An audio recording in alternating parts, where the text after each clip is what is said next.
a couple announcements that I forgot to make. I guess age is catching up with me. Quick like, to the fathers out here tonight and sitting here. Tomorrow is a special day for you. Happy Father's Day to you on behalf of myself and the committee. I want to make an announcement to let everybody know that we are on Facebook. There's 2 Facebook accounts. The first one Wes started, and unfortunately I nor his spouse or anybody on the committee has the password. No. So that was like pulling teeth. We tried everything under the sun to find it. However, Mr. Steyer, who's not here tonight, but he is operating our Facebook page. He is going to upload numerous things from tonight because we want to get that out there to the public. I think that's important. So we have that on Facebook. The gentleman back here, Mr. Caverjohn, Richard Caverjohn, is donating his time tonight. Each individual inductee and team coach is going to receive a complimentary digital copy of tonight for your keepsake. Additional copies will be provided by Mr. Caverjohn for a fee. Programs that are on the tables, please take them with you as keepsakes. The 2 gentlemen that are here tonight to take pictures, I'd like to introduce Mr. Carl Wilkerson from Ada, Ohio. I met Carl when I was coaching at Ada numerous years ago, and everywhere you see him, that young man is taking pictures, and he is just a photograph junkie. And whenever things are done, he always makes sure to get a hold of me. So I know he's went around to the tables and everything and taking pictures. If you want to see me, I know Mr. Wilkerson, when I talked, those are going to be available to you. We're going to try to get some of those on Facebook also. Sean Blevins down here in the corner is from the Kenton Times. Asked him to be here. He was here last year, did a tremendous job of getting it in the Kenton Times. We're going to do the same thing again this year as well as in the Ada Icon. Lastly, I made some contacts here in town as we wanted to try to find a place to show something from a permanent standpoint for years to come, so when people goes in, they can take a look and see, wow, I remember seeing this player or this coach. I got into a conversation with Mr. Matt Brown, and Matt Brown just recently purchased Skinny's or Thomas Tavern.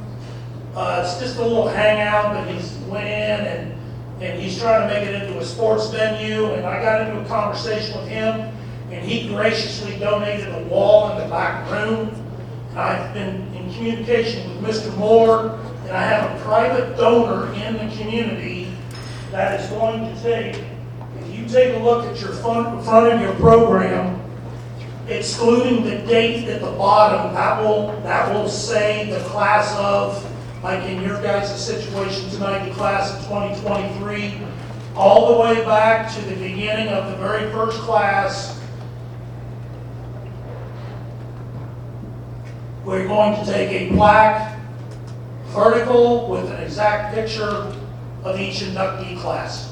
And that's going to go on the wall down at Thomas's Tavern. We're in the process of doing that. But Mr. Moore and my private donor in the community, and Mr. Brown, they graciously jumped on board, and I think it's something that whenever you or your kids or grandkids can go in there, it's going to be something that's going to be permanently in there.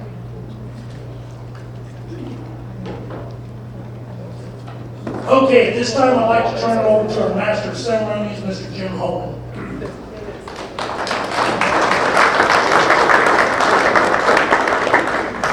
Thank you. I usually have to beg for applause, but you guys did it right on cue tonight. We're off to a good start. Again, welcome to 2023 Hardin County Sports Hall of Fame induction ceremony. As I mentioned, I'm Jim Holman. I will be your Master of Ceremonies for the evening. I would like to remind everyone that you get what you pay for, and I am working for free, so please keep that in mind. Again, just quick to echo what Darren had said earlier, I would like to just throw a quick thank you to the caterers for food and St. John's for the hospitality in the venue. Special thanks as well to our tech support, Richard Caverjohn. Couldn't do this without you, my friend. Food and fellowship are two of my favorite things, and those are available in abundance tonight, and for that I'm grateful. I also like to wish a happy Father's Day tomorrow to all the dads out there. And I also like to wish a happy birthday to my niece Isabella, who turned 15 this past Thursday. I called her on her birthday and asked if she got the gift that I sent. She said no. The other week and a half ago, and mentioned the postal service might be running a little slow. Her response was, and I quote, "Or maybe you were just really old, Uncle Jim, and forgot where I live and sent the wrong address." So there's that. But anyway, happy birthday, Izzy. Even though you were mean to your uncle, he still loves you. I want to make sure everybody knows that. This is our 11th Hall of Fame induction ceremony. We personally have 59 members and 10 teams in the Hall of Fame. With tonight's event, we'll add 6 more individuals and 1 additional team to our membership. Tonight's inductees were selected by the Hall of Fame committee of over 50 nominees. A nomination form is included in every program, as I mentioned earlier. So if you'd like to nominate a person or team for consideration, fill it out and pass them along to us. Nominations from the general public are greatly appreciated. Everything you see tonight is brought to you by the hard work of our Hall of Fame committee. Please allow me to introduce them at this time. When your name is called, please stand to be recognized for all your hard work and dedication in honoring some of the finest athletes and coaches Hardin County has produced. Committee members include Darren Gilbert, David Allen, Terry Huffman, Paul Ralston, Mike Reisner, Tom Simmons, Mike Steyer, Aaron Thompson, and myself, Jim Holm. Committee members in attendance, please stand to be recognized. Those not in attendance can remain seated.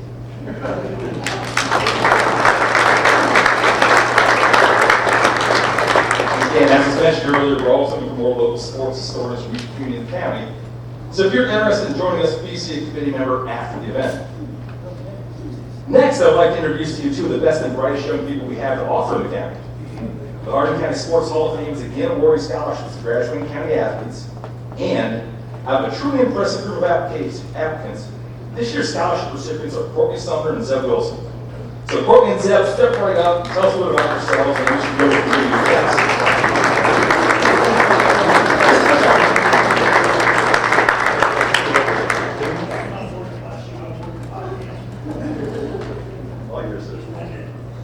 I'm Zeb Wilson. I'm going to be attending Indiana Wesleyan University next year to run track and major in accounting. I run track, cross country, basketball, or play basketball, and golf at Hardin. So.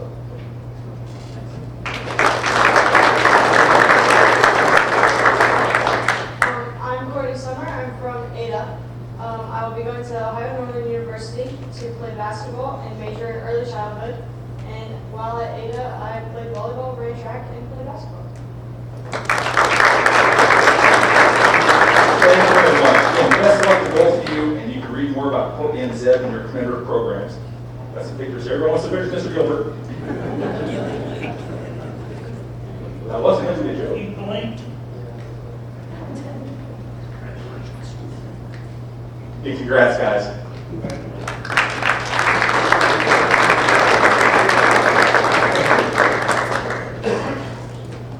Okay, now finally it's time to get started with our induction ceremony. Please welcome for our first presentation, Mr. Chad Spencer.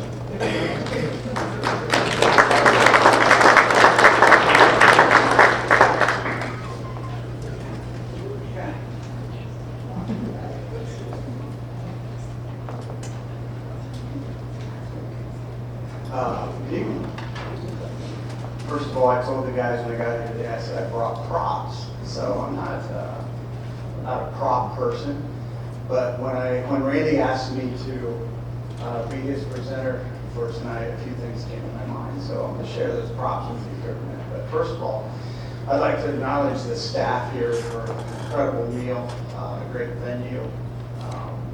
This is my first time being a part of the Hardin County Hall of Fame event, and it's very impressive. So very, very, very well done. So Aaron asked me earlier tonight how long I was going to speak, and I said, well, I figured between an hour or 2 would be plenty. And we were joking about. I thought I was doing good today. I don't like to wear suits, so I went upstairs to get my suit today, which I see a couple times a year, maybe. This is graduation party season, and I'm still an active teacher. So I have been eating, I don't know, 20 meals a weekend, something like that, and then you come here tonight, and I thought I was doing really good, and they're like, ice cream bar. So, I might have had a double, and we were joking earlier about I'm trying to stay in shape, but round is a shape, so I'm doing a good job. But if you see me sucking for air, you know what's going on. So I currently teach school at Shawnee High School in Lima, Ohio. I was a teacher and a coach at Upper Soda Valley from 1996 through 1999. I had done my student teaching at USV. I had done some sub work at USV, so I was there for some very exciting basketball in the mid-1990s with the girls teams and the guys teams. And when Randy asked me to be his presenter for this event, my mind immediately was, why me, right? So I don't really know that I have an answer for that for you. So I'm just going to tell you a little bit of my story with Randy and whatnot. But part of the props that I brought, and I hope Randy appreciates this, and I saw a few other guys that play ball with or for me and that I had in class here. But this morning I went down to my display and found this jacket. Honestly, I looked inside it, it had an L on the tag. I don't know what the L means, but I'm pretty sure it meant little. And I tried it on because I didn't want to get up here and like split the seams off in front of all these people. And I was doing really good until I hit the buffet for the ice cream. But I want you to know, Randy, I may never get it off, but it's on.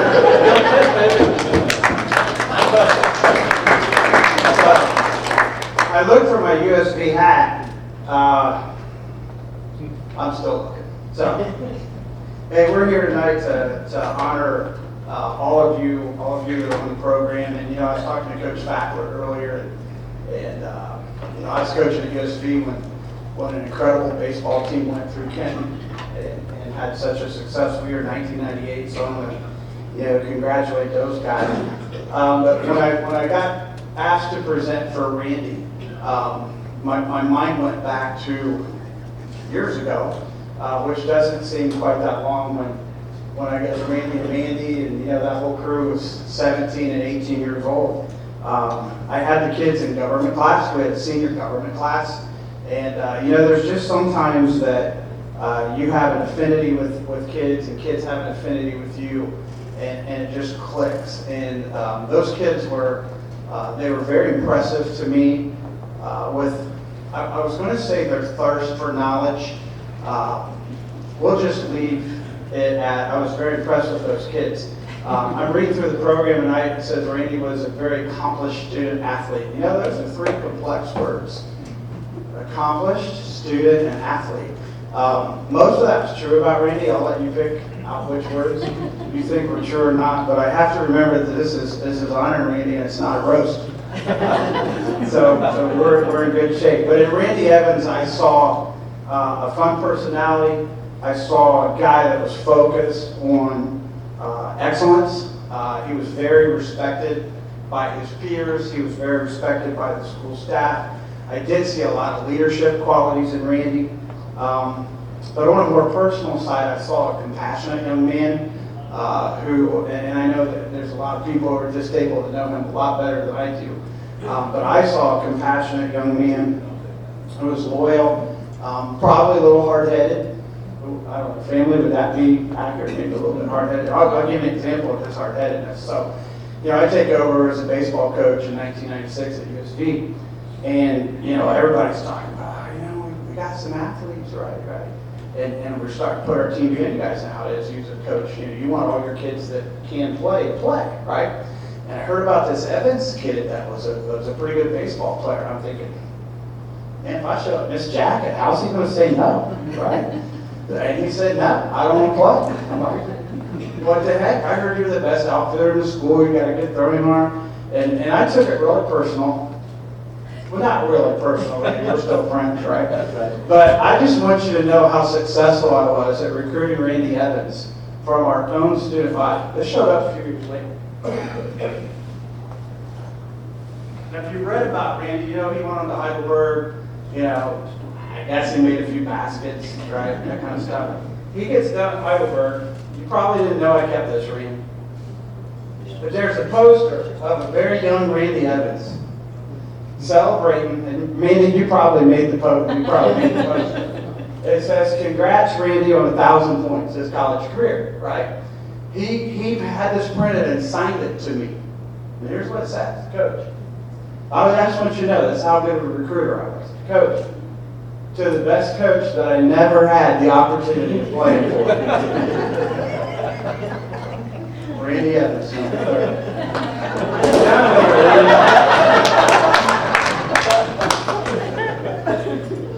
No, Randy, I saw a young man that needed somebody to, at least at certain points of his life, to come along beside him, to help him rise to the challenges that we face as high school seniors, trying to figure out what we're going to do with our career, et cetera, et cetera. But I also saw an incredibly talented young man that I thought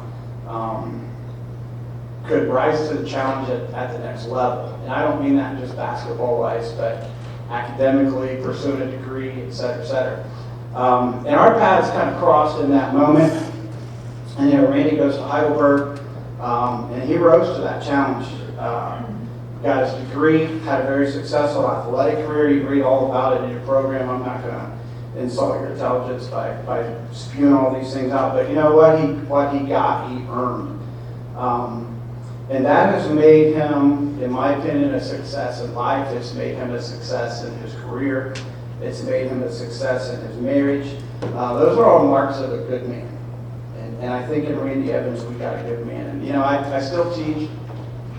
I retired as the head coach at Shawnee 2 seasons ago. And, you know, in my career, I've had the opportunity to coach I've had the opportunity to teach thousands of kids, coach hundreds of kids. And one of the things that I try to always leave with our kids, especially those that you get a chance to work with a little bit more closely, is use the talents, gifts, abilities, and passions that you have been blessed with to go out and try to make a positive difference or a positive impact in the lives of other people. And I think if our culture and if our society would do that as a whole, like when we pursue our career, if we're doing that to try to make an impact and a difference, positive difference in the lives of other people, we would have a much better world. And that's something that I try to instill in the kids that I have the opportunity to have an influence on. So of those thousands of kids that I've had the pleasure of being a part of their journey, I'd say Randy's one of those guys, and if you look at what he does as a career today, you have to have compassion, and you have to have the willingness or the wanting to make a difference in the culture and in the society. So Randy, for all of your athletic accomplishments, which is what we're here to honor tonight, I'm probably most proud that you continue to be that compassionate guy that I saw, that loyal friend that I saw, the guy that's willing to make a positive difference in the lives of other people. The next time I'm at USB, I'm going to look for your picture on the wall. I know there's pictures on the wall in there of outstanding athletes and students that have went through. So I love you. Congratulations on an incredible honor. And just so you know, I didn't forget.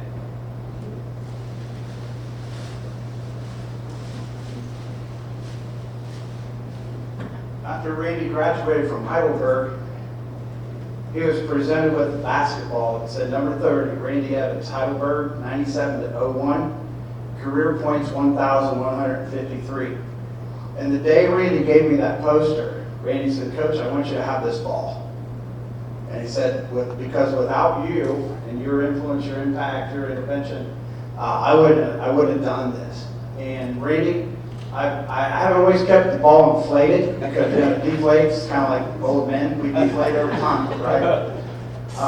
But I want you to know that I still have this ball. It's your ball. So if you ever want it back, you're welcome to. But will you sign it? Randy Evans.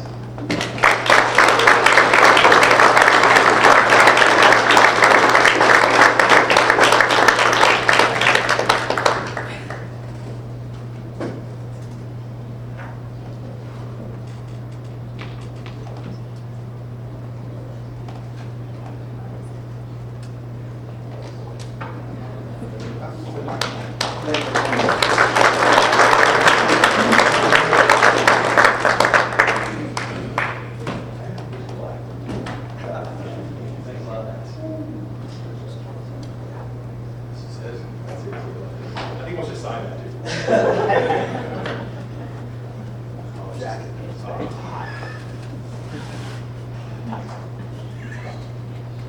This crowd. First of all, I want to congratulate the fellow deputies that are here with me tonight. You accomplished a lot, and it feels good to be up here. So, congratulations to all of you. Coach Whitford, thanks for helping out with all the tickets. I know you felt like you were doing a good job. You were the lowest guy. Went to the wrong house. He sent a ticket to my old house, and I had to go drive over there and get it. I haven't lived there for 5 years. He just catching up with I got a phone call, a few months back when I found out I was going to be inducted. And it was sort of a childhood friend who was sitting right over here, like that's the Amish guy right there. Aaron Johnson. We've been in school since we were kids. We grew up together, we played sports together, and as we became adults, we actually played basketball together for a couple of years. And he's always been that dude that cares about people and looks out for people, and I just want to say it meant a lot that you called me, and of all the people that have called me, I'm glad it's you. So, I was fortunate to be, look at my crowd at my table over there. Look how fortunate I am.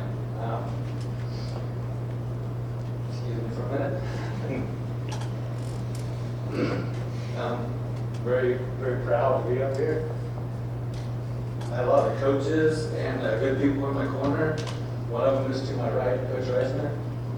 He was by far and away my favorite coach, and he was the hardest on me. But he saw something in me when I was younger, and as I came up, and gave me a chance to play varsity, and I didn't want to let him down. And he made sure that he made an example out of me, so I could set the example for everybody else. And I hope I did that right when I played for real this year. On to my friends and family who are here. I'll start with Spence. He was my government teacher. It's not normal for kids to want to go hang out with their teachers. But I was kind of a straight-laced kid. I didn't drink or do party or anything like that. Thanks to God, I was dedicated to the school and sports. And I met him and we clicked, like you said. And I got to go over to his house and play ping pong. You go to a football stadium outside his house. We had tournaments there. I mean, how cool is that? His wife, I got to know her very well. Sometimes there was a group of 4 of us. Sometimes there was 14. We would have pizza parties, play ping pong, hang out in the sports memorabilia room, and he was just basically like an uncle that I never had. And then Christy, his wife, became like an aunt that I never had. And then her daughter Casey and her son Clint, I would babysit. It was a beautiful thing that happened. And as I was, my career was starting to go somewhere, and I figured maybe I can play at another level. He definitely was the one who pushed that and pursued things. I wasn't getting recruited as highly. You play at small Division IV high school, you're 6'1" guard, there's a lot of you around there, There's a lot of people that are like me. Well, he thought I was better than that. And I wasn't getting recruited highly, and he asked me, and he came to my parents' house and asked them if he could help out. And 3 weeks later, maybe a month, I received about 12 to 15 letters from different colleges, all because of him. So that's the reason you were up here to introduce me today. And I'm forever grateful, and I love you too.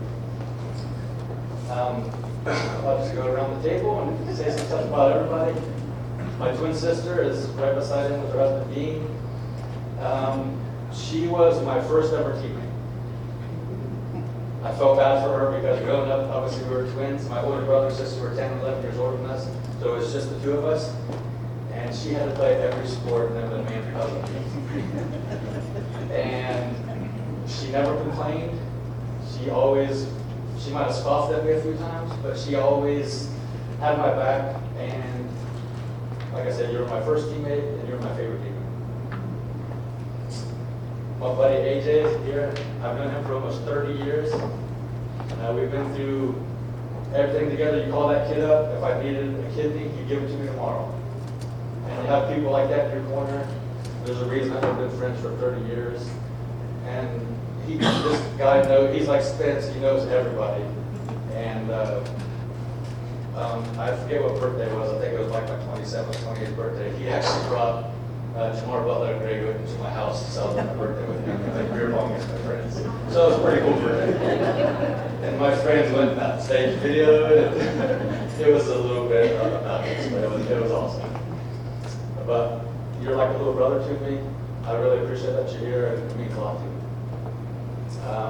We have my brother Clint is here. He was 10 years younger than me growing up. So he was at all my events, and he was that little kid running around the bleachers that everybody was like, somebody get this kid. And he would come to my dorm at Heidelberg after the games, and he just looked up to me so much. And when I come home from school in the summer, he'd get 3 or 4 of his friends, and we would play basketball together. And I would annihilate them every time. On purpose, just because he talked me up so much, I was like, I have to put on a show there to make sure that they know that I'm a decent basketball player. And he was so proud of me. You could tell that he was proud to have a big brother that played college basketball. And I'm glad I get to stand up here now because he's grown into a wonderful man, married with a young son who's here today. I think he's out running in traffic right now or something. But, I'm the one who's proud of you now because my little brother's actually pursuing his PhD right now. He will get in a couple of years, so he's done some big things in his life. So I'm proud of him. My mother is sitting beside him today. I always thought that my dad was the one that I got all my determination and grit and all those good things from. Especially he was the one that taught me everything about sports. But a cool story about my mom is for orientation at Heidelberg. We went, like a month before school, we go to orientation, stay over in the dorms, and you have your parents sit in a circle, they talk about what your kids are going to do. One individual stood up and said, my dog's going to be a doctor, and my son's going to do this, and own his own business. My mom stood up and said, my son's going to play NBA. And everybody kind of chuckled, and my mom was just stone-faced like, I'm not joking. So I didn't realize that she had that much, she had that much faith in me, and she knew. I thought, oh, mom comes to the games, but she doesn't pay attention. And she was the one who, I look back at all my qualities and all my leadership qualities that Spence talked about, and I got them from you. So I really appreciate that. Behind her standing up is my high school teammate in basketball, Darren Nelson. He also, fortuitously, a month before college started, he was going to go to Cincinnati, and calls me up out of the blue. I was going to have room by myself in college. He said, hey, I'm going to Heidelberg. You want to room together? I was like, yeah, that's awesome. So he goes there, runs track, and on the nominations, one that we will be filling out, I will be filling out a nomination for him to be in this eventually because he set so many records at Heidelberg. He just went there to run track, and the coach asked him to do certain things. One meet, the coach asked him to run the decathlon. Can you do this for me? He broke the decathlon record at Heidelberg. At 5'11", I'm pretty sure we were talking about this, he high jumped almost 6 feet 10 inches in college, and long jumped almost 24 feet. Not too shabby from a kid from the most small D4 school. And that was my college roommate all 4 years, and we're still good friends to this day. So I'm really happy that you're here. My wife is sitting next to him, or sitting near him. Sadly, she didn't get to witness my career playing sports. We met later in life, but she heard a lot about it. And I might have embellished a little bit on the stories and to get her to like me even more. But when you have a group like that, that table, that talks me up when they really shouldn't. It's easy for her to see that I kind of wasn't totally lying. And she's easily the best thing that's ever happened to me, so I'm really happy that you're here. Beside her is my good friend Dell. He's the overseas man. He used to live and work in Shanghai for about 14 years. We've traveled a lot together. I visited him in China. He took me to the Great Wall. We went to the Great Wall of China together. We've done all these wonderful trips. We've golfed at Pebble Beach together because I made him my best man, so he took me on a trip to Pebble Beach and we golfed there. It just goes to show you when you have friends like that who go out of their way to do wonderful things for you for no reason, that you're doing something right and you're with the right people. So I really appreciate him, and he's like a brother to me. I'm really happy that you're here. My father-in-law, Brad, is sitting in the blue shirt. I lucked out. I was nervous when I first met him because I was a few years older than his daughter, so I was like, this might not go too well. And come to find out, he went to a very prestigious high school called Steubenville, and they were still known for sports, and he was a good athlete himself. And so I lucked out. He loved basketball. So he looked at my stats when we first started dating, and it was smooth sailing from there. We played basketball together over the line and things like that. And he kind of got to see me still have a little bit of game left in me. So that was nice to see. And they say you can't pick your in-laws, but I like that one. Some really good ones. His wife Pam was next to him. We didn't share the sporting bond that Brad and I have, but her sense of humor is very similar to mine, and we've always clicked on that. And she knew right away how much I adored her daughter, and I think that kind of helped us, make that transition easy for her not to think I was some creepy old guy named her. And she's always been just the glue of the family.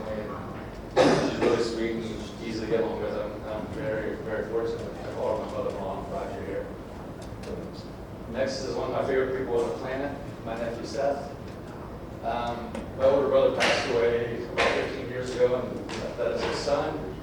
And he is definitely a son. He reminds me of him every time I look at him, and it just makes me happy because I get to see my brother and him still to this day. He was only roughly about two when I was coming up, playing sports, so he didn't really get to see me or remember any of that. But still, as he grew up, his friends knew about me, and they made me feel like I was, a big deal sometimes, even though, like I said, I'm not really.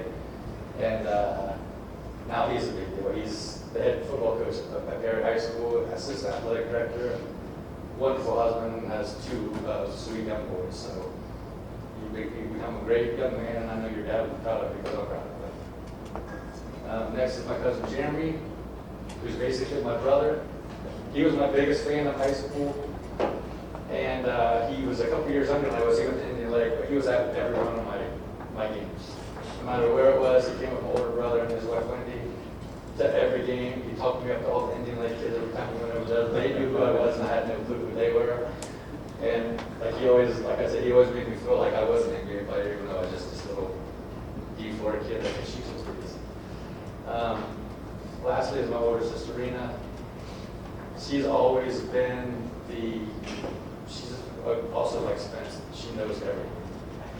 And her sense of humor and generosity knows no bounds. And she was always kind to me and called me like studly to everybody and made me feel like I was this, great basketball player that was the next Michael Jordan or something like that. And even when I was in my pierced ear, frosted tips, boy band one of you look back in the day, she still made me feel like I was something. And I'm very happy that all of you are here. This has been a great day for me. I'm very proud, very happy that you're all here. You all mean a lot to me. I love you all. Thank you guys for having me. I hope I didn't talk too long. And also I want to say it's really cool to see Nick earlier. I saw his sister and his brother are in here, so now he enjoys them. And he's always been a close friend of mine since day one. And it's always good seeing him. He's a really good dude. So congratulations to you and your baseball team. Thank you, and have a good rest of the night.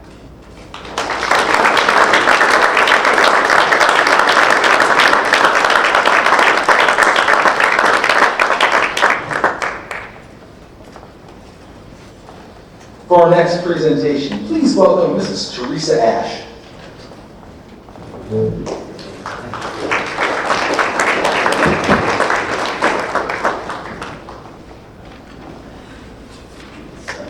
Yeah, this needs lowered significantly. All right, good evening. First of all, thank you for everyone who hosted. Thank you to the committee. This has been a great event for our local athletes. I have the pleasure of introducing Dr. Julie Folks into the Hardin County Sports Hall of Fame. I went to Porter Austin High School, so I grew up just down the road, and I've known Julie Folks since that time. She's nationally celebrated as a basketball coach, but before that, she was a local sports star. When I was in junior high at Clear Austin, I heard frequently stories and the legend of a junior high basketball star who was so good that in 8th grade she played high school basketball. I don't know if that was true, actually. Is that true? No, it wasn't true. Well, for the record, it jumped counties, and that was the message we all heard. So apparently that wasn't true. However, we all believed it. So when Hardin Northern was on the schedule in 8th grade, we were all terrified of this Michael Jordan-esque player we were going to be meeting on the court. When I was in 8th grade, I was playing basketball, and I got that chance to see her skill firsthand in a game where I was guarding her and received my 5th foul, causing me to foul out. To this day, Julie knows that was a ticky-tack call, and more proof that the Stars get all the calls. So, only game I ever fouled out. Shockingly, basketball was not my calling, but Julie flourished. She became a 3-year letter winner in volleyball and track, a 4-year letter winner in basketball. She graduated from Hardin Northern in 1996 as the all-time leading scorer in boys and girls basketball, and still holds the girls' record. For her storied high school career, she was awarded multiple BBC MVP awards. Throughout high school, we grew up continuing to learn the legend of Julie. We got a chance to play against her and with her on sports teams for soccer or for volleyball, softball, and basketball and track. Julie, upon graduation from Hardin Northern, headed to Capital University, where she played basketball and went into the NCAA Final Four in 1997.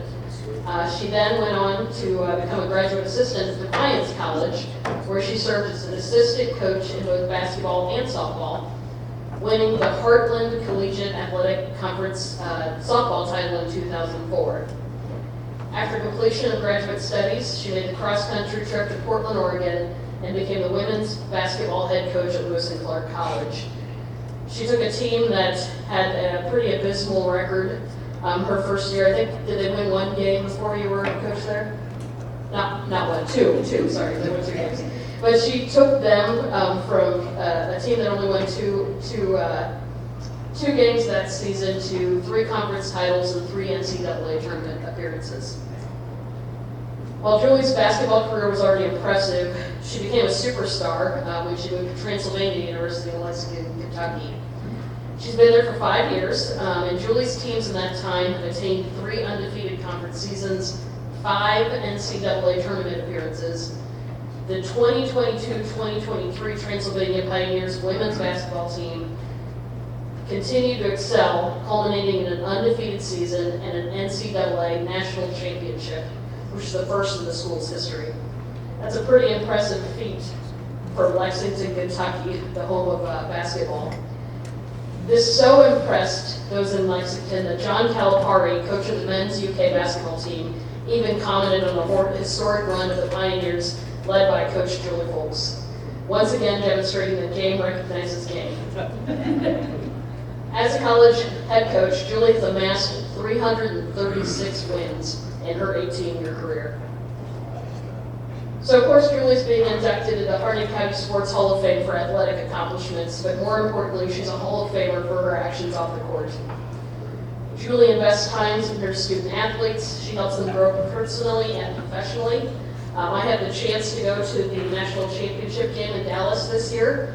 I think the coolest thing I've ever seen was seeing a childhood friend coaching a national championship game, her former players coming back wearing shirts that said the house that Julie built. Oh.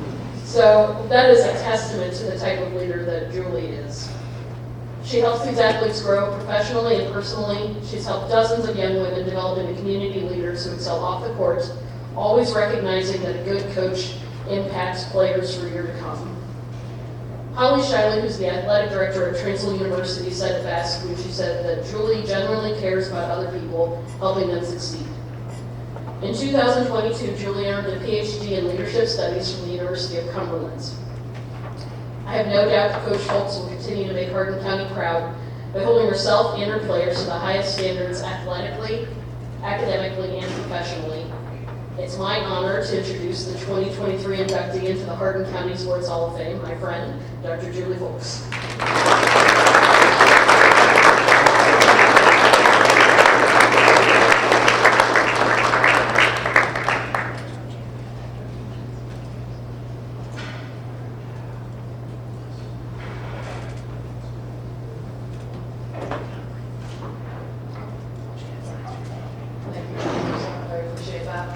Thank you to everybody who made this evening special and all the preparation that you put into it. I really appreciate it.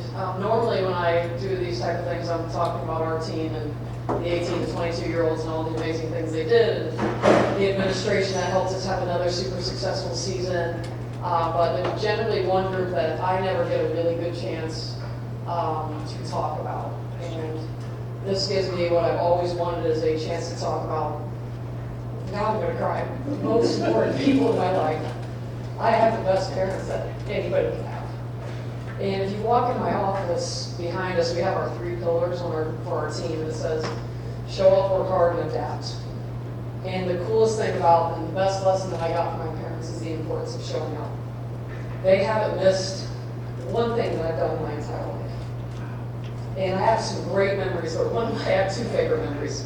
And one is when I was very little. My dad probably doesn't know how much it meant to me. He would go out and hit softballs to me for hours. And it was the favorite thing. He would come home, he worked all week, and I'd be like, Dad, you want to go out and hit softballs? And I would run all over the street, and he would catch, and just play and play and play. And then the last time that Mom played one-on-one with me, and it was, I'll never forget, it was the Saturday before Easter. And I made a move, and I made a counter move, and Mom no longer went for the first move. And on the counter move, I ran Mom over. And Mom went to church that Easter Sunday with the biggest black eye. And that was the last time that Mom and I ever played one-on-one, and she became a permanent rebounder at that point. Sports has no doubt given me more than I can ever give back. And every day when I go into that job, that's the debt I carry. I have been given so much. At that table are my childhood friends that we all met by playing sports together. And admittedly, they were all Hancock County athletes, so that is my apology. But I was so lucky when we went to the national championship. And my entire family, I have 3 siblings. One of my oldest nephews got his graduation party tonight, so they all got a pass because they have traveled everywhere for me my entire career, whether they're driving out to Oregon. The entire family, Mom and Dad were the only smart ones, the entire family carpooled to Texas for the national championship game. My friends were all there. And I have just been so blessed to have so many experiences. But the most important, the most fun thing is that my family and my friends have been able to be there. And nobody deserves to have all the blessings I've had because of sports, and I will never be able to repay that debt, but I am very grateful for it. Including I got to take Mom and Dad to the White House on Monday, which was an awesome culminating experience to a really great year. So thank you for this, but really I just am so lucky to have grown up in an area that loves sports at a time where everybody played every sport. When I go recruiting now and they're specialized athletes, I just feel bad because I know what they're missing out on. I love that you guys played every sport. We can still reopen for recruitment. We can talk about that later. But I'm just really lucky to have had that experience, and be able to stand up here tonight is really still just a testament that I had parents that invested in me and let me just go do whatever I wanted, and then have supported me this entire way. And they are still at every game. If you talk to my siblings, they will all tell you the order in the family goes grandkids, unless there's a college basketball game, and then it's a college basketball game. And so for 25 to 30, this year was 33 days of the year I got to win. So I got them for 33 days, and grandkids get them for the other 300 and some. So thank you for everything you do. I love you, and I'm very appreciative.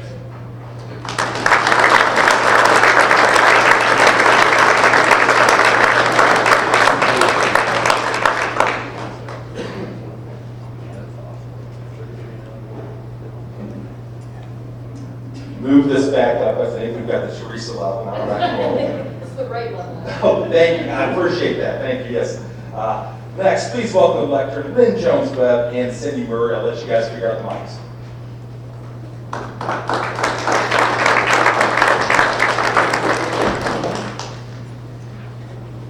Okay, so I'm going to start off. I'm Cindy Murray. And to your props, I was thinking, what do we have that we could wear? But I really don't think you want to see us in our tennis skirts every morning. I'm going to give you a little bit of background about Coach Moore, and then Lynn's going to tell you a little bit about what she meant to all of us. Coach Moore graduated from Kenton High School in 1958 and attended Ohio University in Athens, Ohio.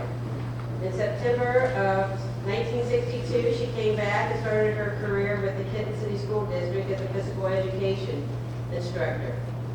And then 1 year later, she accepted a position at Ridgemont Schools and taught there from 1964 to 1971. Following the 1971 school year, she returned to Kenton for the duration of her teaching and coaching career to retire in May of 1992. So back while she was a physical education instructor, the Ohio High School Athletic Association sanctioned girls tennis in 1976. Coach Moore accepted the supplemental position, became the first coach of the Kenton Senior High School girls tennis team. Under Coach Moore's guidance, from the inception in 1977 to 1981, the Kenton girls won 3 outright WBL championships and 1 co-championship consecutively while compiling the league record of 31 wins and 4 losses.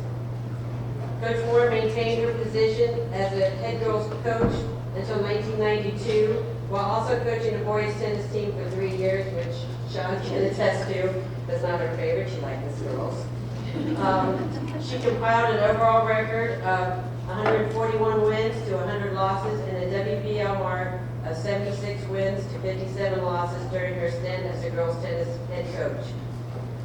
She guided the program to 11 individual and doubles league champions, which included the 1 year where we won every position in the tournament. So that all 3 singles won and both doubles teams. And I don't know if that has ever been accomplished since then. 6 individual and doubles league runner-ups, 5 sectional individual and double champions, 3 district individual and double champions, 1 district individual and double runners-up, 2 state qualifiers, and a doubles team that was a state runners-up in 1981. And to this day, that's the highest finish within the Kenton High School tennis program. In the community, she and her husband were part of the original organizers of the Kenton Area Tennis Association. And for any of you that were around in the 70s, which looking out, I don't see a lot of young ones, old as we are, that the tennis courts were the place to be. We had people come from all over the state of Ohio to play in the tournaments, and it was about an every weekend type tournament. Coach Moore also served in the Kenton City Park and Rec Board from 1982 to 2000 and was instrumental in organizing the summer tennis clinics where many of her players got their starts. Okay, I guess I'm number 2 because I'm the quiet one. If Coach Moore was here, she would shake her head and laugh at me because I always had trouble shutting my mouth. And I was always there for the party. But before I get started, what a privilege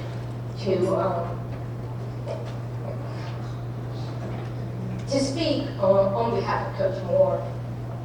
Unless we hear from coaches and athletes so far, the impact that a coach can have on you. And, you know, for anybody who doesn't know, Murray and I, we run the city here. So, Coach Moore wouldn't believe that. She would be shocked, but on the other hand, she wouldn't be shocked. Maybe you. But she believed in us. She believed in us. It didn't matter what we had, how much tennis experience she had. She worked as hard. We were allowed to have fun. She always had us looking fine in our little skirts. That was hard for me, but you know, she made me do it, and I got through it. But man, she was an influencer, and it didn't just stop at season, and it didn't stop after high school, and it didn't stop 10 years after high school, and it didn't stop 20 years after high school. Every time we'd see Coach Moore at the grocery store, at a ball game, anywhere around town, she would make an effort to come see you. How are you doing? What's going on? She was the best. I can't say enough about her, other than she's gone too soon. And for all of us that has went through her tutelage, And she made us all better people. And all of us who ever played, we have done things well, and she was a big part of it. So, for all you coaches out there, thank you, because you impact us. For all you athletes, call your coach tonight. Okay? Because she adorable to us.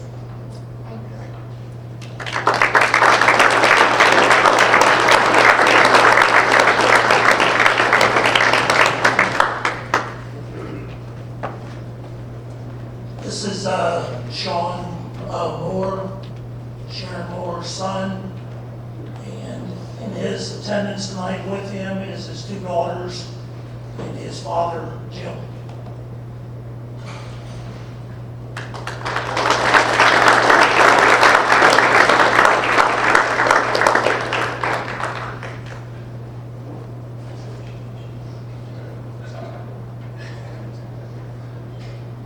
That was very nice, Cindy, thank you very much. Thank you, Darren, and the committee for remembering all about her. Yeah, it's hard standing here.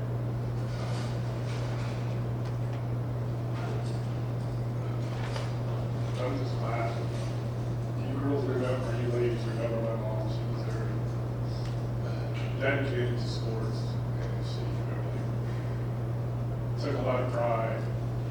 Coaching and teaching is something that she loved. Miss her a lot. All my family does. But I appreciate everything that you guys said tonight, and thank you very much.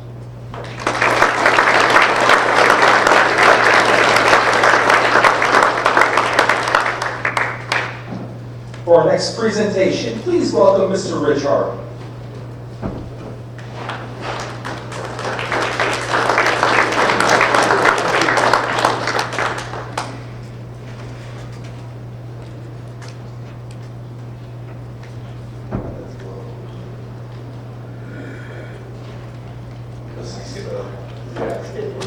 This is kind of a homecoming for me. I started fresh from, I know where Transylvania is. I was in Northern Kentucky as an assistant for 3 years, and Mr. Huffman hired me at Hardin Northern. And, you know, the things you're supposed to do when your education classes and your coaching classes, you know, you can never have a favorite. Well, with Jim, I failed miserably there. I had the honor to coach him in basketball and was the athletic director at Hardin Northern. And got to watch him as an athletic director. People thought, boy, that guy's going up and down the sidelines. I was just making sure all my basketball players got up.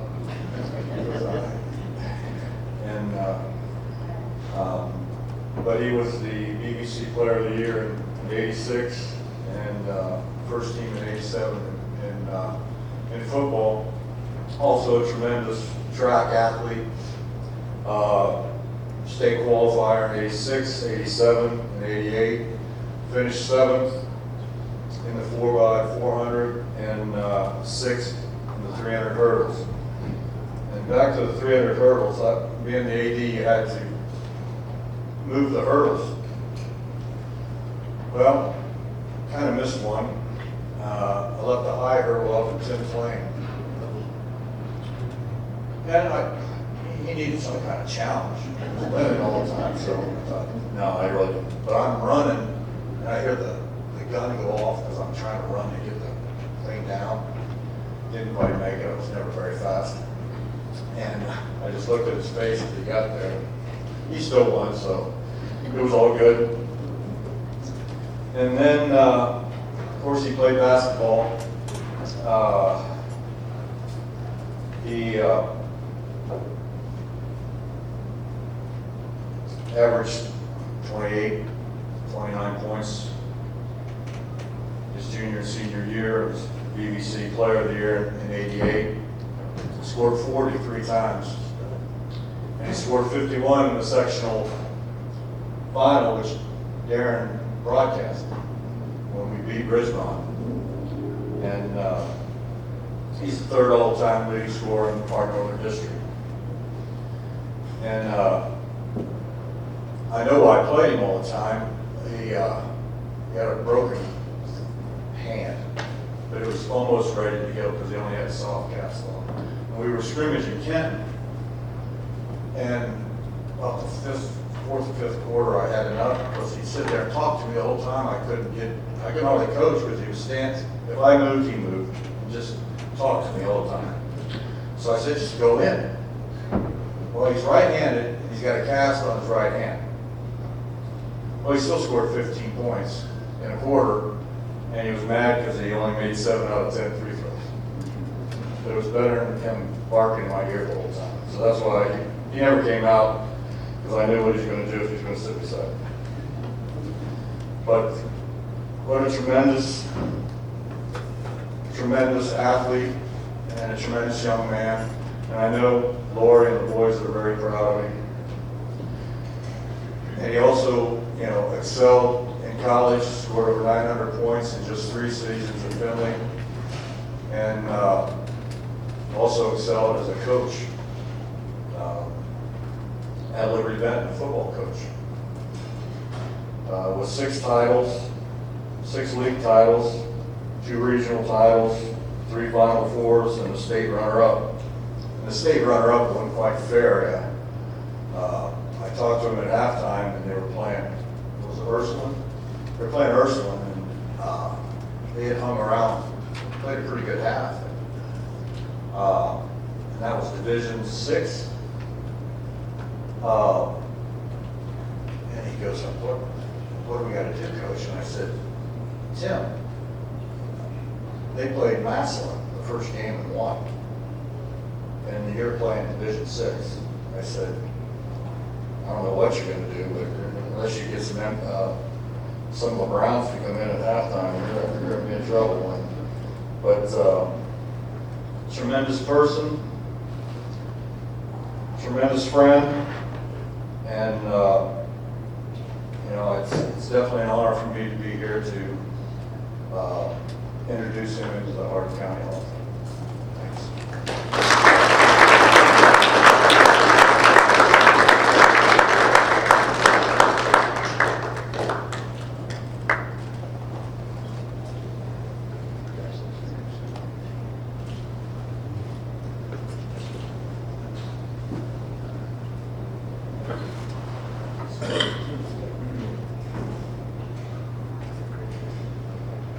I know if I didn't put that over there, I'm going to put things on the ground.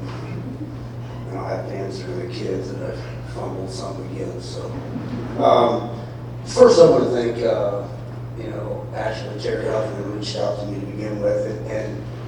And I don't know if Terry remembers, but as soon as I talked to him, I don't know when the last time I'd seen Terry was a superintendent when I was a freshman at Hardin Northern. And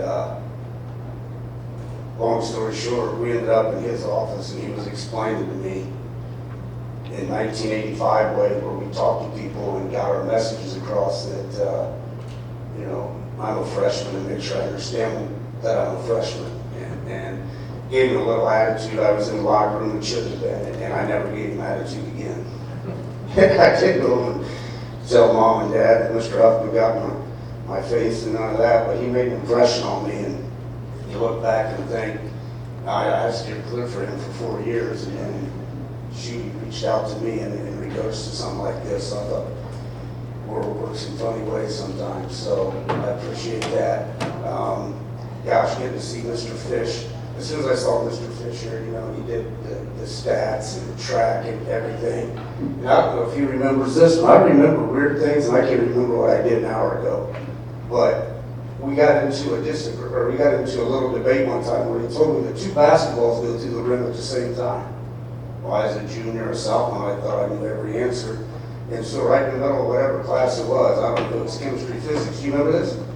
Yeah, we went down to the gym and he showed me that 2 balls go through the rim at the same time. Never knew that. And I thought I was dead right and classmates were on my side and shoot, Mr. Fish was right. So, but it's just weird as life goes on and here's Mr. Fish. And, but the other nominees, congratulations. I think you would have been in 4th grade, if my math is right. my name? Mr. I remember how good you were, yes. Oh, no. But I was sitting back here with my wife and I was trying to add up, math's not my strong suit, but I thought, gosh darn, that girl was in 4th grade. So, but congratulations to all the nominees, and you can just see it and hear the genuine expressive gratitude and what everybody shared up here, and that's really good to see. And when I look back at some of those pictures, good Lord. And Gilly, as soon as I got out of the car today, he said, put something on, your head's glowing so hard. So at least some of them I still have a little bit of that. But I was very thankful, I was very fortunate that, when I got to high school, all my coaches I loved playing for. Loved playing for every one of them. I started with Pete Brown in football. He came there in 1985, he's an inductee. And that was perfect for what Hardin really needed at that time, and probably what I needed at that time. And he was a disciplinarian, and it was just awesome. And I played for Bob Walton, who was an inductee my first 2 years. Coach Hart came in my last 2 years. The late Steve Ickes there in track. And all of them had different personalities and, kind of different ways that they went about it. But, I looking back now, as I become a coach there and did some things, I was able to pull things from all of them. I always knew they genuinely cared, even though coaches, they may have expressed it in different ways. I never took it personal. I took the message instead of how the message, may have been delivered. And so I tried to take some of those things with me as I moved forward and went into coaching and teaching. But when I first graduated, I didn't know what I wanted to do. I thought I wanted to go play basketball. I didn't know if I wanted to play football, and then I didn't know what I wanted to do in school. And athletics for me saved me because I wasn't the most motivated individual in the classroom. And Mr. Fish probably be able to, any teacher I had in high school would be able to say that. I was motivated by sports. I was motivated by my friends, and it wasn't academics. And then finally, I grew up a little bit in college and took it a little more, a little more serious. But so I thought I want to go into the business world. That wasn't going to go very good. But that's when I got my first degree in, moved out to Boise, Idaho, and tried something there with the California Angels, and short season Class A club at the time. After being out there about a month or so, I thought, oh Lord, man, I spent 3.5 years at college, and this ain't gonna work. And so I came back to Ohio, and I started night managing grocery stores.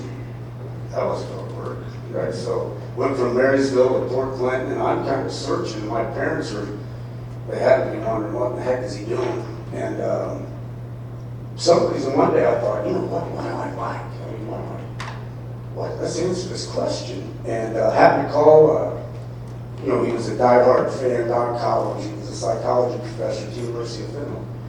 I said, listen, I don't know what I'm going to do. I got to do something here. And so luckily they were putting together an athletic peer mentoring program for freshmen and pairing them up with older kids. So he put me in charge of that. So it took me 3 semesters to get done. I got my education degree.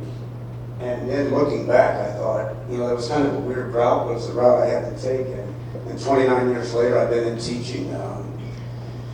I think everybody thought I was going to do basketball when I got out of college and coach. But football was the one that always intrigued me the most. I enjoyed basketball. I had a great college experience in basketball. I made some great friends and loved Coach Niekamp at the University of Finley. But football, it always had that, I don't know, it just drew me. And so as soon as I had the opportunity, at East Cyrus High School, my first teaching job, and got to work under Doug Fry, and went to Riverdale and ended up at Liberty Benton and had the opportunity to become the head coach there. And for 14 years, it was really, a great experience. And hopefully, if you ever talk to the kids, I think they enjoyed the experience. And you get to talk to my two. I don't know if they did or they didn't. But the thing with my kids, I never wanted to coach my kids. My parents were very supportive, but they weren't, she took the way you talk about your parents. And not that my parents didn't every now and then shoot me or whatever, but they just let me do my own thing. And so when my kids started getting older, I wanted them to do their own thing. I wanted them to be coached by other people. I wanted to be disciplined by other people. I didn't want to be the one doing that, you know. Sometimes you see in youth sports and some of those things, it's like, whoa. So then, though, I was still the head coach when they came through, so I thought, well, that's an awesome experience, and we'll share that. And so I got to coach both kids as they came through the high school program and really enjoyed that. And, you know, I'd be remiss not to thank them. Because anybody who's ever coached, you know, your family, you know, it's tough. And, you know, they had to sacrifice some things just because of, you know, their dad's the head high school coach.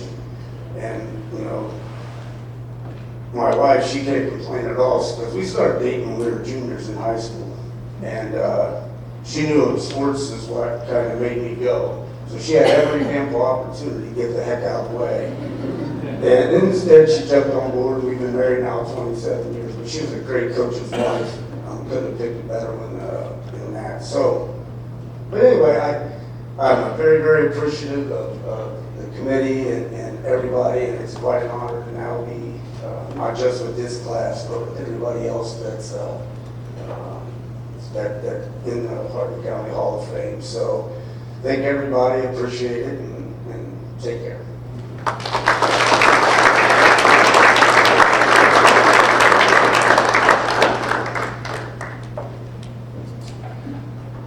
Our next inductee is Lee Sage. Lee was a three-sport athlete at Ada, playing football, basketball, and baseball for the Bulldogs. He was certainly a standout on the gridiron and on the hardwood. The diamond is where he truly shined. Among his many accolades include helping the Bulldogs win the Northwest Conference Championship and a district title in 1967, while also earning Conference Player of the Year honors. Lee earned a scholarship to Bowling Green State University, but instead signed a professional contract after being drafted in the 34th round by the Detroit Tigers, eventually spending 4 years in the minor leagues. Due to all this and more, it is my honor and privilege to present Lee Sage for induction to the Hardin County Sports Hall of Fame. Mr. Sage, come on up.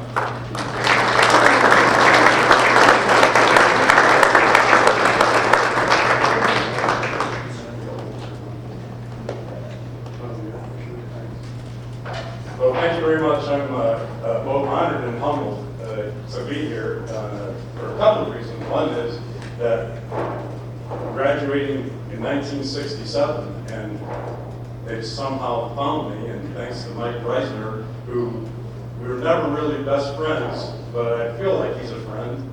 We played against one another. He remembers more than I do. So I just want to say thanks.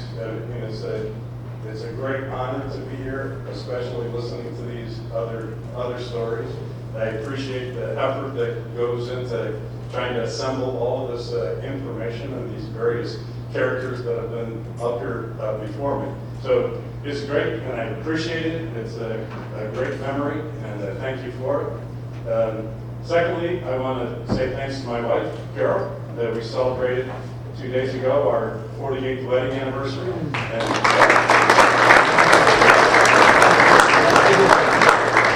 she's been happy for 25 years. We're blessed with two sons. Sorry about that.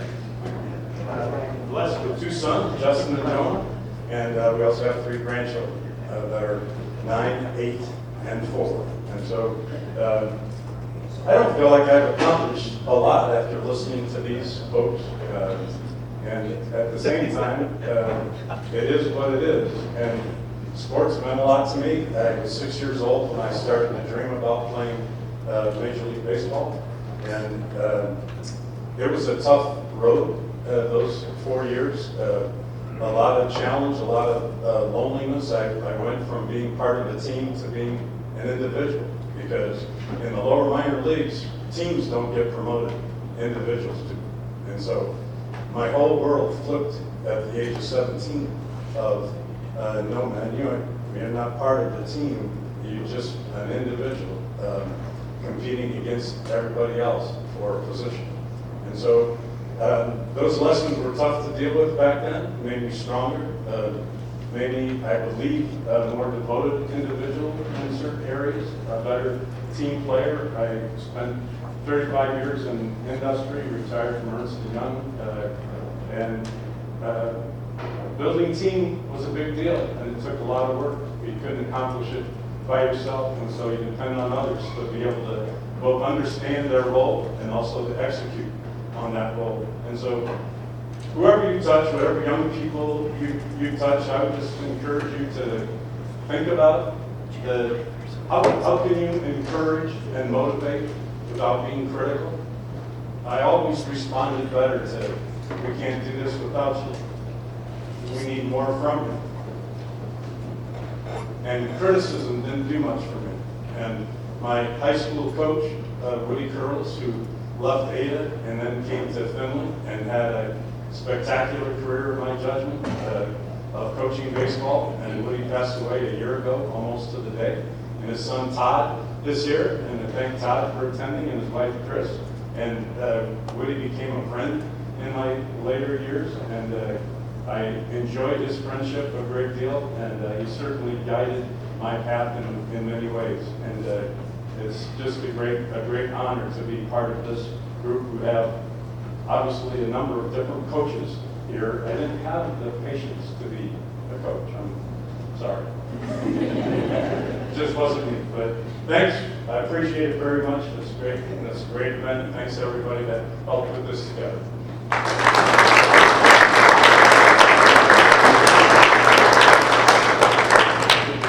For our next presentation, please welcome Mr. Scott Basinger.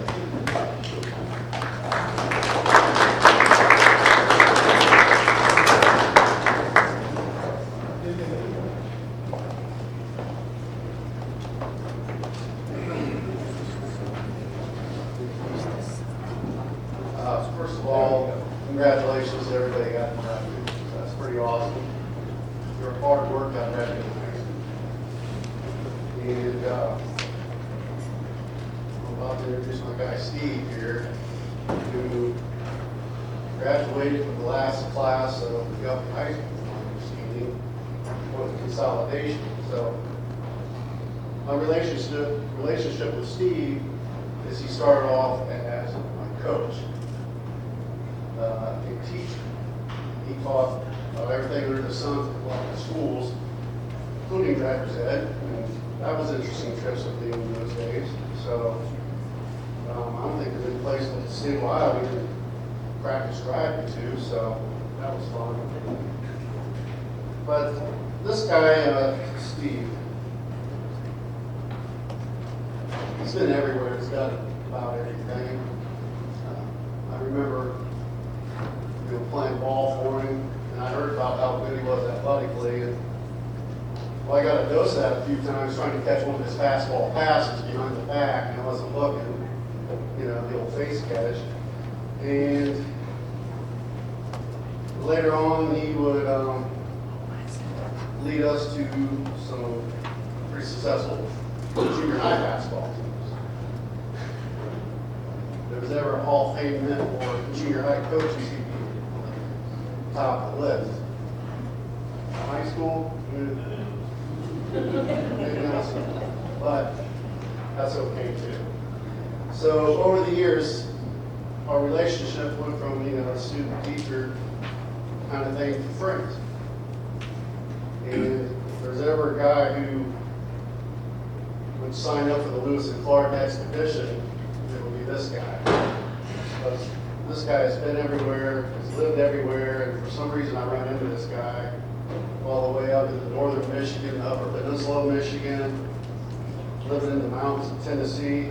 But real quick, going back to his coaching days, Steve would come in off the farm, depending on when the girls practice and when the guys practice, and he just got done horseshoeing these Clydesdales. That's what he did on the side for sidelines. And I thought that was kind of impressive, considering, I didn't get about horses, but he sure did. So,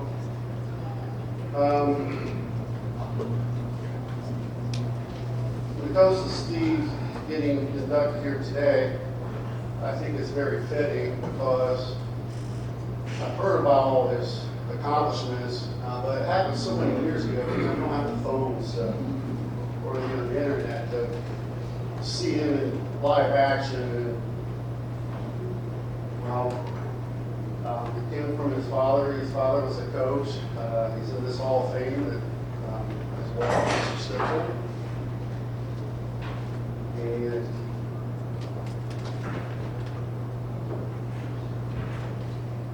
basically, if there's ever an athlete, in my opinion, just going by talking to people who knew him, and I actually played pickup basketball with him, that could transition from those days a few years ago to today's athlete. I think he would have hung pretty good with today's athletes. That's the kind of athlete he was.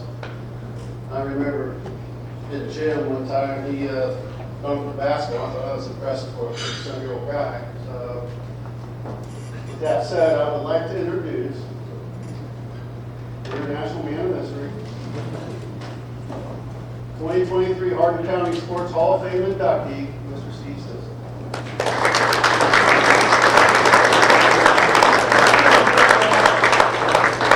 Before you leave, I have something really special to bring you in front of KP. Don't mean anything to the rest of you. I won that. No.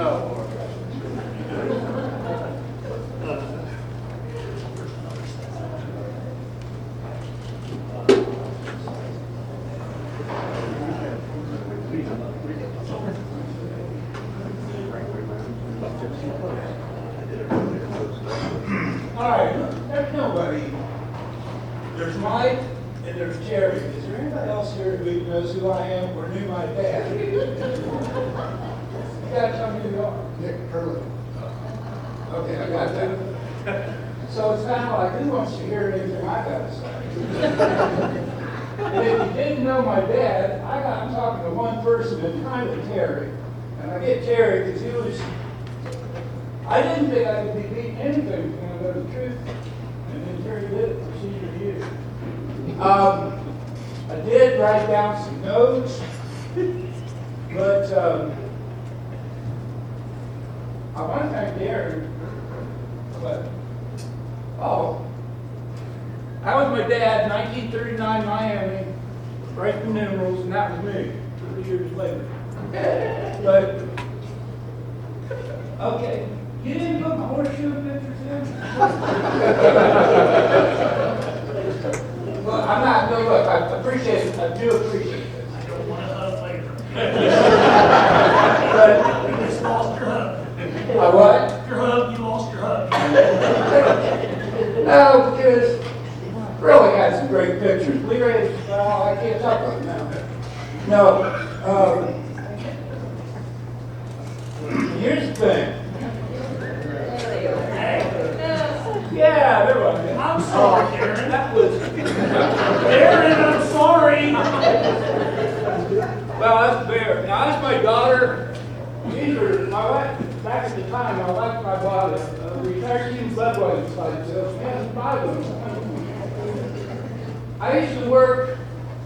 Does everybody here watch Yellowstone? Yeah. Because I shoot on the radio circuit out of Bozeman for about 5 years. Went back from Australia. And man, I lived that life. Right now, I'm here for being a sports person. If you knew my dad, does Bobby and I ring a bell? Okay, well, imagine going home with him every no matter what it was, if there was a race to be run and I didn't win, well, you just won, that's all. And if you look at the program, I've had a couple of people say, there's no way that you had those stats because we looked up in the Ohio High School Athletic Association in our phone, and nobody struck out 20 of your guys in the game. I did, but I'll tell you what, are the baseball guys here from that team? Are they here? I would love to bad mouth baseball. I hate it so bad. I mean, you really can't imagine. And my dad, am I supposed to compliment this? No, but I'm 77. Anybody my age, our dads were in the war. And my dad before the war was playing for the Dodgers. And they got Yankees in that Bible. It's not last night. And it was an injury that he had. And you know what? These were things he and I talked about. We didn't talk about injuries. I lived with him 25 hours a day. He did not mind. And we didn't talk, but it's just the way it was. And I finally figured out when I don't know, years later, the reason I had to do this baseball thing was to do what he didn't get to finish. And I hated baseball. But are my stats in there after? Yeah, they're after. Because you know what? Then he let me do basketball however I wanted. And I know Mike would have been, other than Terry, I got, a lot of people wouldn't imagine this, but I got Pete Maravich tapes when he was in high school. He made it with his dad, who was a coach. And I worked on that forever. And who cares who's the best athlete in Hardin County? Nobody grew up like I did. You had to be, and everything. There wasn't any other choice. But I will say, I was probably the best passer in Hardin County. If you think I didn't average 16 assists a game? I did. But we also had, should brought water. Not burning. But anyhow, one thing on our team that senior year was Larry Crumry averaged 27, I averaged 23, and Larry was he was an amazing player. But we scored. Did you know, Mike, any other people? Yeah, there's other people too. My senior year, you can check this out. Dudley. See, I'm not an ugly guy. Not an ugly guy. I'm a guy with you're either still roundhead Alger or McGuffey. My senior year, we beat Alger 102-64, and we beat Roundhead 102-64. You need to look that up. But I guess I didn't refer to my notes. But well, at least, okay. I have to laugh at this stuff. With Terry and my freshman year in cross country, I was running up to Hardin Bench that thing. He was from Guthrie. He was 17 state. I won sophomore, junior. I don't know how Terry beat me. Has anybody here ever seen that Seinfeld episode where Terry goes out and they run the race? I want Terry up and go out and run. It was only 2 miles back then. We ran the Kent Golf Course. But I don't know if you can't identify who my dad was. So I hadn't thought about high school sports until I got the notification from back in the end of March that it's just not something I thought about. The way I got out of baseball, I thought my dad would be acceptable for it. I won scholarship to Oxford University in England, and I thought, well, and that was never talked about. But that was how I got out of baseball. And if anybody would like to read, I published a lot of books, but if anybody would like to read my days at Miami with Bob, anybody know Bob Babbage? Played for the Browns, linebacker, back, way back. We had a little thing going. I wrote a lot of stories. My daughter goes, oh, well, here's the thing. My daughter goes, now dads need to be politically correct.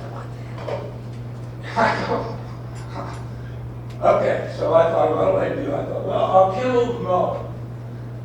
For this, I'll just, we'll change down the mullet, and that'll be my contribution to politically correct. And as far as language, it's a church, I'm full. But there's a lot more I can say. Well, I know there's a few things I wanted to do. You're missing it if you don't put the Hardin County volleyball league in.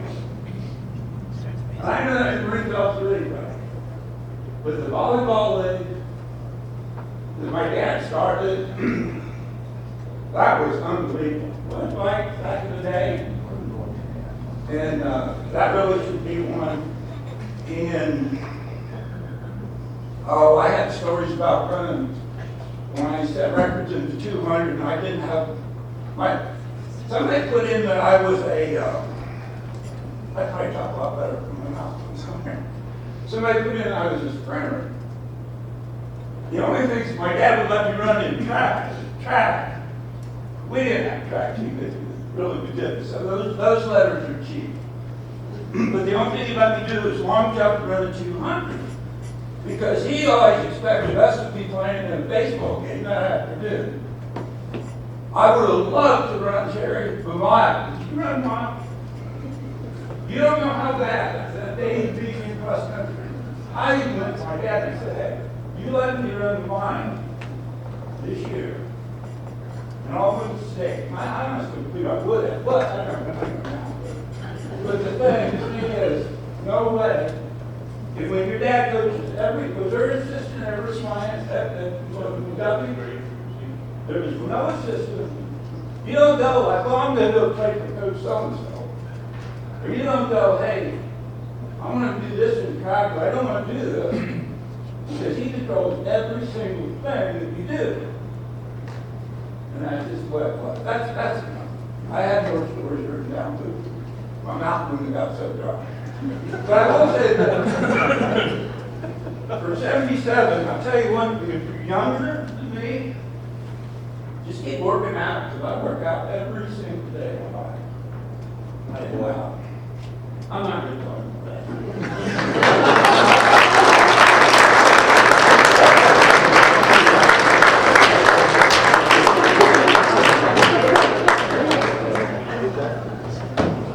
Each year, the Hardin County Sports Hall of Fame recognizes one of the special teams that's left an indelible mark on our county sports athletic history. For this year's team presentation, please welcome the lecturer, Coach Brett Packer.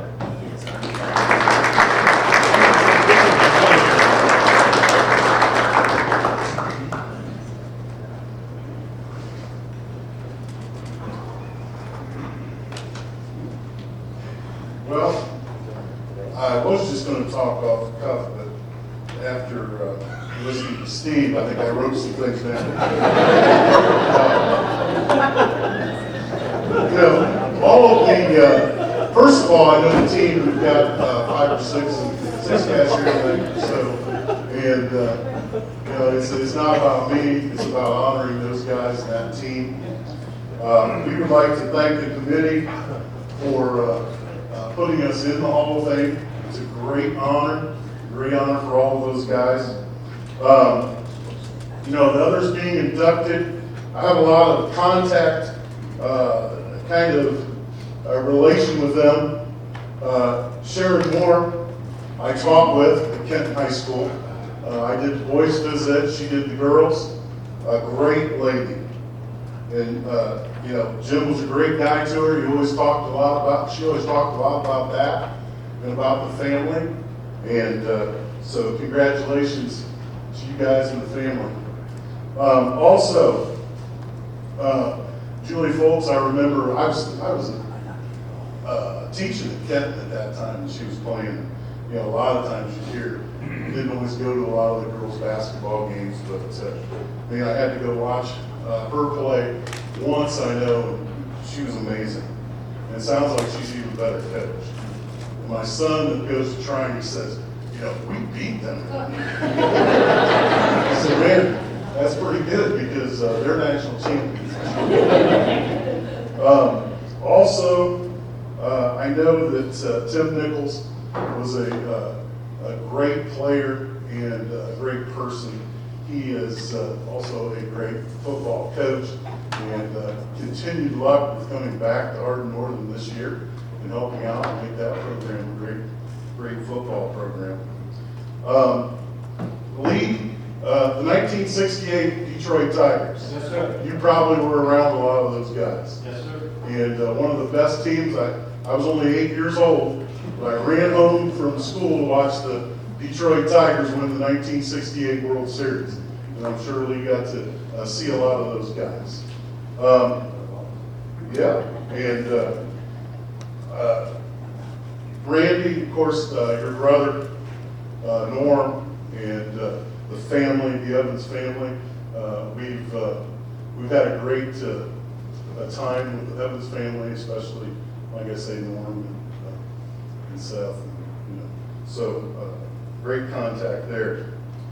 And then Steve, no, I did not know it. But you know what else I didn't know? I didn't know that in 1930, Kenton went to the baseball state tournament. And in 1998, 68 years later, when we went to the state tournament, we all thought, this is the first time Kenton's ever went to the state in anything, a team sport like this. And we come to find out from the OHSA, no, Kenton was there in 1930, and nobody knew about that. I asked around, and they're like, well, I don't remember that. And so this team that we're talking about, 25 years ago, this June, we played in the state championship. Well, we played in the Final Four, and it was a heck of a team. We had some great kids, and I know all of you in here that have been coaches, you look at your team and you think of them as a family, and that's the way we acted. We acted like a family. You know, when they needed to be taken care of, we took care of them, both sides, both with the soft hand, and sometimes, you know, we didn't strike anybody, but we sure let them know that things needed to change a little bit. I can tell you lots of stories that go on and on about that, but I won't. We had quite a few things. Also, you know, one of the big things for us was know your role and know why you're there. We had some freshman guys that were on this team that went to state, and they were base runners. They would come in and be base runners. They knew that that's what their role was. I cannot miss telling you the story of what happened when we got on the tournament roll. When we were playing, this team had two pitchers that were 7-0 as we went towards the tournament, or into the tournament. And we had a pitcher from the year before, Matt Waddle, who was our ace the year before. And we had beaten Coldwater, first time they'd ever been beaten in a sectional tournament in like 30 years. And we also beat Parkway, and then we went on to the next, to the district. But this year, we needed to find just a little bit extra. And we went to our first game. It was all the way up in Milan, Edison, all the way up in Milan, our sectional tournament game. We went up there, and you know, we always kind of do the things with the kids, batting practice and things, and then the kids go down and kind of look around the facilities. And all of a sudden, me and Troy Wolves, who was my assistant coach from Piqua, has now been back down in Piqua for 20 years, and Bo Hoppy, who currently teaches and coaches at Kenton. We heard this ruckus going on down by the batting cage, and we thought, what is going on? And they come back to the bench area, and they're like, you would not believe it, Coach, you should have seen it. I said, what? Clint Stuck was out there, and he was eating worms. And he slurped the last one up. We're like, oh my God. So we won that game.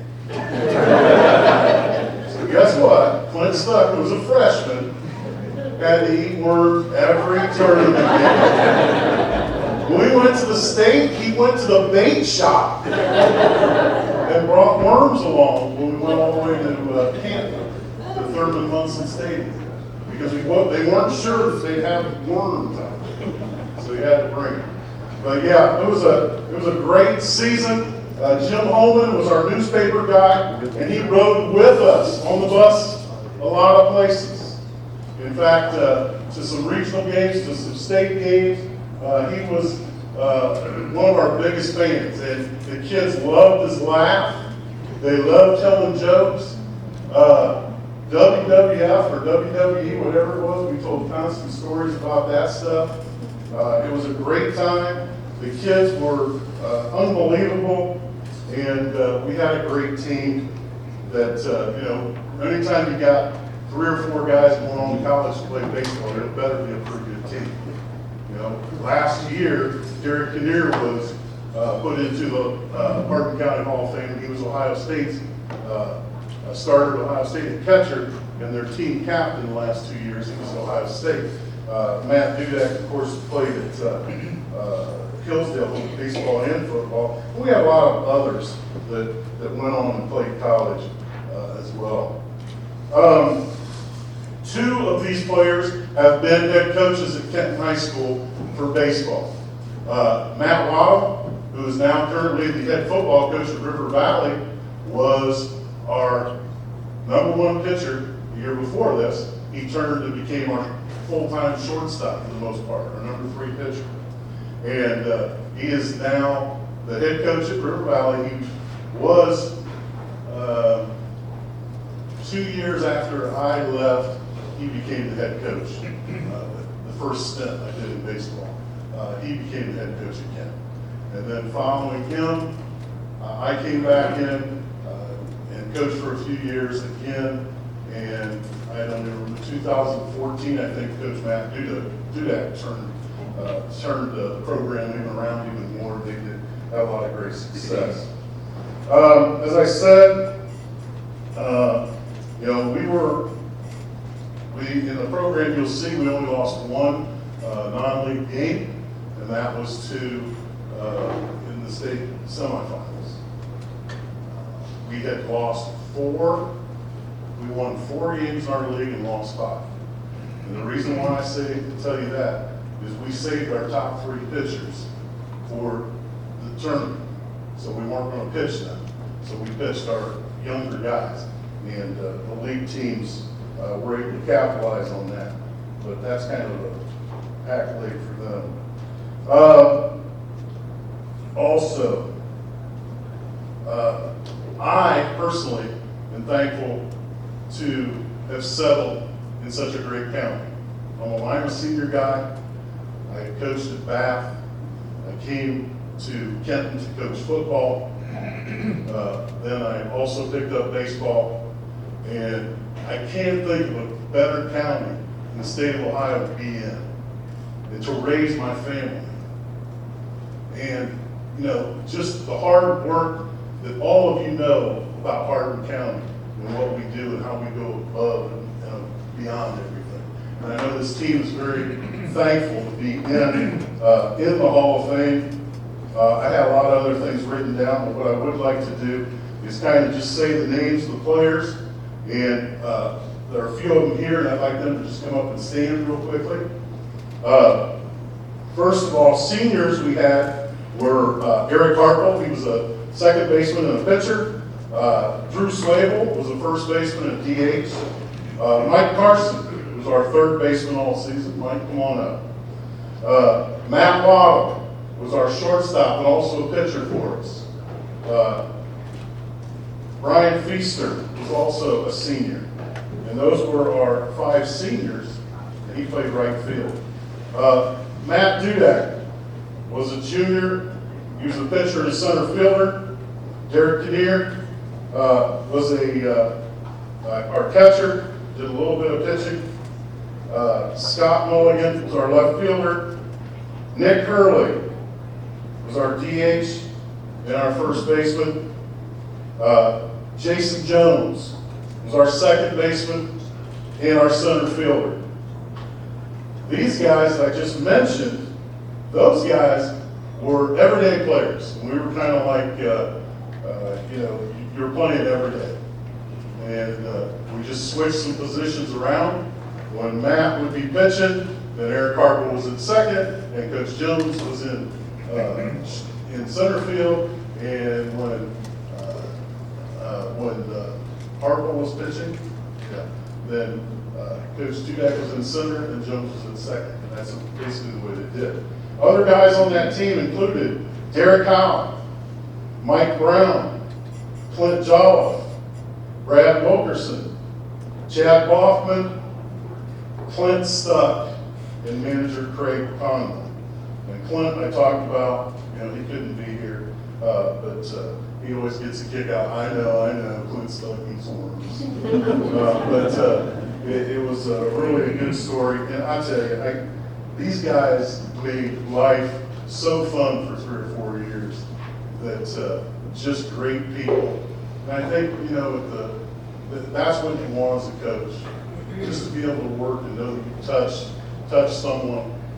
And, somebody made a comment about never coaching their kids. And I never coached my own kids until they got to high school. Because they're like, hey, you gotta coach this little, no, they need to learn how to work with other people. They need to learn that other people do things differently. And, that was a great thing. I'm kind of rambling there, but, no, these were the guys that helped put that all together, and we had a blast. It was really a blast. And I thank you guys again so much for putting us into the Hall of Fame. Thank you very much.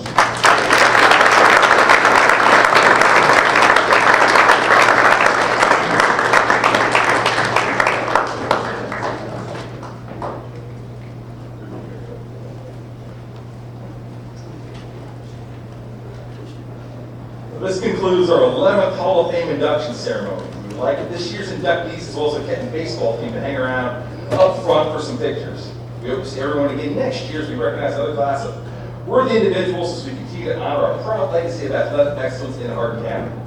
So again, thanks for coming, everyone. You don't have to go home, but you can't stay here. Have a great night, drive safe, and happy Father's Day to all the dads out there. Thank you.